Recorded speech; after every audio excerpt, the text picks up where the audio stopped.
folks, ये रचना Ranade here और आपका एक इम्पॉर्टेंट वीडियो में स्वागत है जो कि न्यू जीएसटी रेट्स के बारे में है। और ये 22 सितंबर से लागू होने जा रही हैं जो नवरात्रि की शुरुआत है। आई एम श्योर हर कोई जानता होगा कि पहले चार रेट्स थी, मेनली 5%, 18%, 5%, 12%, 18% और 28%। अब न्यू रेट्स 5% और 18% है। और सिन गुड्स और लग्जरी गुड्स के लिए 40% स्लैब पर एक एडिशनल कैटेगरी शुरू की गई है। मुझे लगता है कि निर्मला मैडम ने उस दिन कई ऑफिशियल्स के साथ मिलकर रात के लगभग 10:30 बजे प्रेस कॉन्फ्रेंस की थी। लेकिन मैं बहुत खुश थी। मैं इसे उस दिन लाइव देख रही थी और प्रेस इंफॉर्मेशन ब्यूरो में एक प्रॉपर डॉक्यूमेंट भी रिलीज किया गया है और गवर्नमेंट ने 70 टू 73 एफएक्यूज रिलीज किए हैं। और देखिए, आज का सारा डेटा उसी डॉक्यूमेंट्स के आधार पर कंपाइल किया गया है। पर डॉक्यूमेंट्स के अलावा मैंने इस पर फोकस किया है कि किन सेक्टर्स, किन स्टॉक्स पर पॉजिटिव इम्पैक्ट पड़ सकता है, कौन से सेक्टर और स्टॉक पर नेगेटिव इम्पैक्ट पड़ सकता है और किन पर न्यूट्रल इम्पैक्ट पड़ सकता है। पर गवर्नमेंट के लिए क्या ये एक किक स्टार्ट या जर्क रिएक्शन के रूप में नेगेटिव इम्पैक्ट डालने वाला है? हाँ, क्योंकि जीएसटी कम करने से उनका रेवेन्यू लॉस 48,000 रुपीज के बराबर है। पर ऑफिशियल्स ने कल क्लियरली कहा कि हम इसे रेवेन्यू लॉस के रूप में नहीं देख रहे हैं। हमारा मानना है कि अगर जीएसटी रेट्स को कट डाउन किया जाए तो डिमांड, कंजम्पशन और प्रोडक्शन भी बढ़ेगा और फाइनली हमारे जीएसटी कलेक्शन में सुधार होना चाहिए। लेकिन देखिए, क्योंकि जीएसटी रेट्स में 22 सितंबर से कटौती होने जा रही है, तो क्या इन्फ्लेशन भी कूल ऑफ हो जाएगा? Ideally yes. वैसे भी हम इस समय 8 ईयर लो पर हैं, पर मैंने जो रिपोर्ट पढ़ी वो सिटी द्वारा दी गई थी, उसके अनुसार तो इन्फ्लेशन में 1.1 परसेंटेज पॉइंट्स तक की कमी आ सकती है। तो आगे इंटरेस्टिंग समय है। अगले भाग में हम देखेंगे कि किन स्टॉक्स पर पॉजिटिव, किन पर नेगेटिव और किन पर न्यूट्रल इम्पैक्ट पड़ सकता है। उन स्टॉक्स पे चलते हैं जिन पर पॉजिटिव इम्पैक्ट हो सकता है, लेकिन पहले हम सिर्फ नाम नहीं, लॉजिक भी समझेंगे। देखिए, सबसे पहले सीमेंट और स्टील पर जीएसटी 28% से घटाकर 18% कर दिया गया है। UltraTech, Ambuja, ACC, Shri cement जैसे स्टॉक पर पॉजिटिव इम्पैक्ट हो सकता है।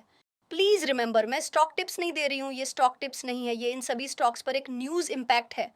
और देखिए, ये पूरी लिस्ट नहीं है, मैं आपको कुछ एग्जाम्पल दे रही हूँ, है ना। और अब हम एक इनडायरेक्ट इम्पैक्ट को भी समझने वाले हैं। स्टील सीमेंट अवेलेबल होंगे क्योंकि जीएसटी कम होगा तो वो सस्ती कीमत पर अवेलेबल होंगे। ओके। और रियल एस्टेट और हाउसिंग सेक्टर के लिए अब कॉस्ट कम हो जाएगी। अगर कॉस्ट कम हो जाती है, अगर हाउसिंग की प्राइसेस कम हो जाती है, तो उस सिचुएशन में हाउसिंग की प्राइसेस की मांग भी बढ़ सकती है और ये डिमांड ही हाउसिंग को बूस्ट करेगी। DLF, Godrej properties, Oberoi realty जैसे स्टॉक पर पॉजिटिव इम्पैक्ट देख सकते हैं।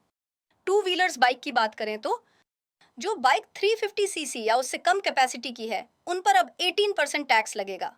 पहले ये 28% थी। ऑफ कोर्स इसका पॉजिटिव इम्पैक्ट पड़ेगा। क्यों? क्योंकि जीएसटी कम हो जाएगा, प्राइसेस कम हो जाएंगी, कस्टमर्स की डिमांड बढ़ सकती है। जिन पर पॉजिटिव इम्पैक्ट पड़ सकता है वो है hero MotoCorp, Bajaj auto, TVS Motors.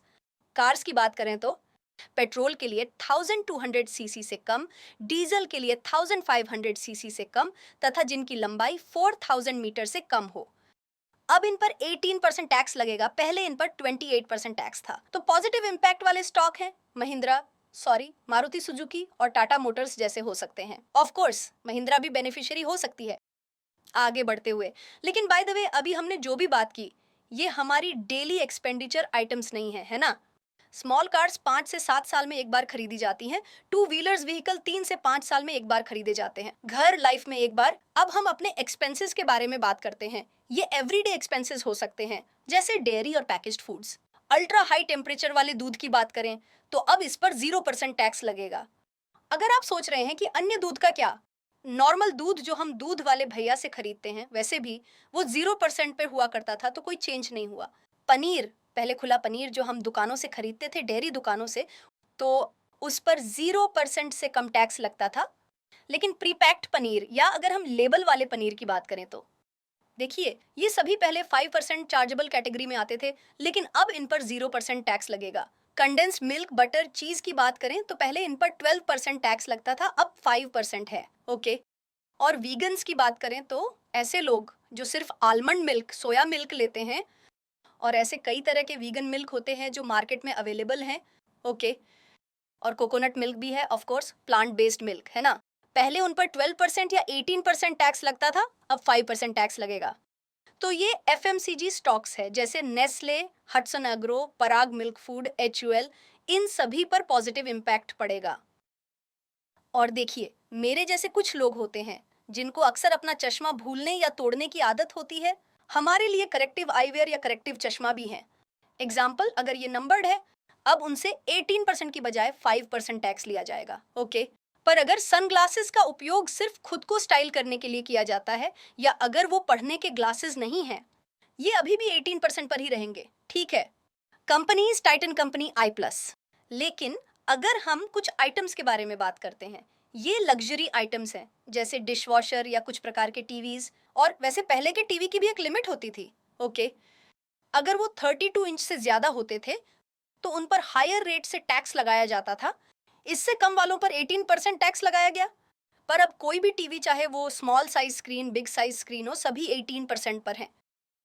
ACs, dishwashers पर जीएसटी पहले 28% था, लेकिन अब 18% है। वोल्टास, ब्लू स्टार, डिक्सन, सभी पर पॉजिटिव इम्पैक्ट होगा। ठीक है। एग्रीकल्चरल मशीनरी हमारे किसानों के लिए अच्छी है। मशीनरी जैसे स्प्रिंकलर, ड्रिप सिस्टम, हार्वेस्टर, इन पर पहले 12% टैक्स लगता था, अब 5% टैक्स लगता है। पॉजिटिव इम्पैक्ट वाले स्टॉक हैं Escorts, Kubota, Mahindra EPC irrigation limited. तो ये सभी स्टॉक पॉजिटिव इम्पैक्ट वाले थे।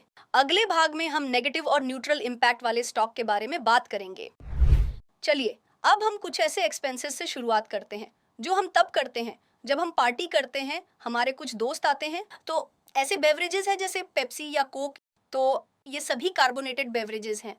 पहले उनसे कम रेट चार्ज करते थे, अब उनसे 40% से चार्ज लिया जाएगा। इन दिनों मैंने बच्चों को एनर्जी ड्रिंक पीते देखा है। ये बिल्कुल भी अच्छे नहीं है, पर मैंने बच्चों को स्टिंग जैसी एनर्जी ड्रिंक पीते देखा है। लेकिन अब उनसे 40% की कैटेगरी से चार्ज लिया जाएगा। नेगेटिव इम्पैक्ट वाले स्टॉक्स, उनमें वरुण बेवरेजेस शामिल हैं। सिन आइटम्स, तंबाकू, जर्दा, पान मसाला, इन सभी पर पहले 28% टैक्स प्लस सेस लगता था, अब 40% टैक्स लगेगा। पर एक कैवियट है। कल निर्मला जी ने क्लियरली कहा कि जब तक कुछ लोन चुका नहीं दिए जाते, तब तक उन पर 28% टैक्स लगेगा। अब इस टैक्स को 28% से 40% तक कब तक बढ़ाया जाएगा? जब लोन का पेमेंट हो जाएगा तो इसकी सूचना बाद में दी जाएगी। तब तक तो ये 40% ही रहेगा। सॉरी, तब तक ये 28% प्लस सेस ही रहेगा। ठीक है। नेगेटिव इम्पैक्ट वाले stocks, ITC, VST industries. Online gaming के बारे में बात करें तो मरे हुए को कितना मारोगे, लेकिन सोचिए, ऑनलाइन गेमिंग, कैसीनो, बेटिंग, पहले ये सब कंपैरेटिवली कम रेट्स पर थे, अब 40% जीएसटी पर हैं। नेगेटिव इम्पैक्ट वाले स्टॉक्स, डेल्टा कॉर्प, नजारा, और फाइनली 350 सीसी प्लस वाली प्रीमियम बाइक्स पर 40% टैक्स लगेगा, पर कोई सेस नहीं लगेगा। स्टॉक जो इम्पैक्टेड हो सकते हैं, आयशर मोटर्स, रॉयल एनफील्ड। मैंने नेगेटिव इम्पैक्ट क्यों नहीं कहा, समझिए। तो I should be the person who should be crying, जोर जोर से रोना चाहिए। क्यों? क्योंकि आप तो जानते होंगे कि मैंने हाल ही में एक मर्सिडीज खरीदी है। ये एक लग्जरी कार सेगमेंट है। ओके, और मैंने अपनी कार पर ऑलमोस्ट 45 से 50% टैक्स भरा है। क्यों? आप कहेंगे कि 50% पे कोई जीएसटी कैटेगरी नहीं है। मुझे पूरा कहने दो। 28% की स्लैब लग्जरी कार्स के लिए थी, 28% प्लस सेस, और ये सेस 1% से 22% की रेंज का था। तो मैंने 45 से 50% के बीच पे किया, और ये है कार पर जीएसटी प्लस सेस। मुझे बहुत रोना चाहिए था, पर फिर भी मैं ठीक हूँ। ये गवर्नमेंट रेवेन्यू है, ये अच्छे कामों के लिए होगा, और मैं खुद को ऑप्टिमिस्ट कहती हूँ, तो मैं इतना नहीं रो रही हूँ। लेकिन अब कोई सेस नहीं होगा, और ये कैप्ड होगा 40% जीएसटी पर। तो अल्ट्रा लग्जरी कार्स के लिए प्राइसेस एक्चुअली थोड़ी कम हो सकती हैं। ठीक है, ये नेगेटिव इम्पैक्ट के बारे में था। और अब न्यूट्रल इम्पैक्ट। आप कह सकते हैं इंश्योरेंस को आपने जीरो इम्पैक्ट में रखा है, या न्यूट्रल इम्पैक्ट। हाँ बिल्कुल। क्यों? Insurance premium, individual life insurance policies के लिए, इंडिविजुअल हेल्थ इंश्योरेंस पॉलिसीज के लिए ये एक अमेजिंग मूव है। जीएसटी को 18% से घटाकर 0% कर दिया गया है। लेकिन देखिए, इसमें कोई इनपुट टैक्स क्रेडिट नहीं होगा। तो आप कल्पना करें कि मैं एक कंपनी हूं, मैं एक इंश्योरेंस कंपनी हूं।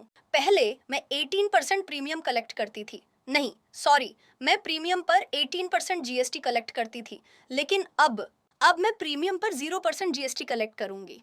लेकिन मैं जो भी जीएसटी पे करती थी, मान ले कि मेरे पास एक ऑफिस था और मैं किराए पर जीएसटी पे करती थी, अब मुझे इसके लिए इनपुट टैक्स क्रेडिट नहीं मिलेगा, तो ये कंपनी के लिए कॉस्ट होगी। और फिर कहीं ना कहीं वो इसका असर क्लाइंट्स पे डालेंगे। तो मैं कह रही हूँ कि इसका मिक्स्ड इम्पैक्ट होगा। यहाँ पर stocks LIC, HDFC life, SBI life, star health है। ओके, तो आप इनपुट टैक्स क्रेडिट की कॉन्सेप्ट को समझ गए होंगे। ब्यूटी और वेलनेस में कोई लिस्टेड स्टॉक नहीं मिला। अगर आपको कोई स्टॉक पता है तो मुझे कमेंट सेक्शन में बताइए। GST घटाकर 5% कर दिया, नो इनपुट टैक्स क्रेडिट। अब हम होटल अकोमोडेशन की तरफ जाएंगे। एक कमरे के लिए पर नाइट की बात कर रही हूं मैं यहाँ पर। कोई भी रूम जिसका रेंट 1000 से 7500 तक हो, अब GST 5% होगा। बट पहले ये 12% था, लेकिन एक कैवेट है, नो इनपुट टैक्स क्रेडिट। और स्टॉक्स इंडियन होटल्स और लेमन ट्री हैं, और ये सभी एग्जाम्पल हैं, रिकमेंडेशंस बिल्कुल नहीं। और finally pharmaceuticals. Thankfully input tax credit के साथ ड्रग्स पर टैक्स अभी भी 5% पर बना हुआ है। तो स्टॉक हैं सन फार्मा, डॉक्टर रेड्डीज। कुल मिलाकर अगर आप मुझसे पूछें क्या ये अच्छा है, हाँ, मुझे लगता है कि ये अच्छा है, बिल्कुल भी बुरा नहीं है, क्योंकि ये सब हमारे दिन प्रतिदिन के खर्च हैं। इनका श्योरली एक अच्छा इम्पैक्ट पड़ेगा, और इसकी वजह से हमें डे टू डे लेवल पर एक्सपेंसेस में कमी देखने को मिलेगी। यहाँ तक कि जब मैं ऐसे स्टॉक्स की बात कर रही थी जिन पर पॉजिटिव इम्पैक्ट है, स्पेसिफिकली बिस्किट्स एंड नमकीन, मिल्क प्रोडक्ट्स, या फिर जो प्लांट बेस्ड प्रोडक्ट्स होते हैं, तो ये सभी प्रोडक्ट्स, हाँ बाय द वे और भी प्रोडक्ट्स हैं, जैसे कि इंडियन ब्रेड्स हैं, जैसे खाखरा या पिज्ज़ा ब्रेड। अब इन सभी पर अब कम रेट से टैक्स लगाया जाएगा। तो आई थिंक दैट हमें अपने डेली एक्सपेंसेस के लिए लोअर आउटफ्लो के रूप में इसका इम्पैक्ट देखने को मिलेगा। क्या मार्केट ने इसे स्वीकार कर लिया है या नहीं? अनफॉर्चुनेटली मार्केट ने पॉजिटिव थम्स अप नहीं दिखाया है। पहले पॉजिटिव था और फिर एक बड़ा गैप अप है। लेकिन इस रेड कैंडल को देखिए, देखिए लगभग सारे गेन्स गए हैं, ऑलमोस्ट। बेशक दिस इज द क्लोज। आप यहाँ पे देख सकते हैं आज का मार्केट कल के लेवल्स पे ही क्लोज हो रहा है। ओके, कहीं ना कहीं मैं इससे खुश नहीं हूँ, बट एनीवेज ये तो समय ही बता पाएगा कि ये GST रिफॉर्म्स एक्चुअली क्या इम्पैक्ट लाएंगे। मेरा मानना है कि इसका मीडियम टू लॉन्ग टर्म में पॉजिटिव इम्पैक्ट पड़ेगा। आपको क्या लगता है, मुझे कमेंट सेक्शन में बताएं। अगर आज का वीडियो पसंद आया तो दोस्तों के साथ शेयर करें। अगर अभी तक चैनल को सब्सक्राइब नहीं किया है तो हमारे चैनल को सब्सक्राइब करें। आपको ऐसे इंसाइटफुल वीडियो मिलते रहेंगे। नेक्स्ट वीडियो में मिलेंगे, तब तक टेक केयर, जय हिंद एंड बाय बाय। आपने कई सोशल मीडिया प्लेटफॉर्म पर ऐसे एडवर्टाइजमेंट्स देखे होंगे। प्लीज नोट कि ये सभी फ्रॉड हैं जो स्टॉक टिप्स के जरिए ज्यादा रिटर्न्स का वादा करते हैं। मैं कोई कॉल्स या एडवाइजरी सर्विसेज नहीं देती हूँ। मैं अपने सोशल मीडिया हैंडल और अपनी वेबसाइट rachnaranaade.com और rachnaranaade.in के जरिए सिर्फ एजुकेशनल कंटेंट प्रोवाइड करती हूँ।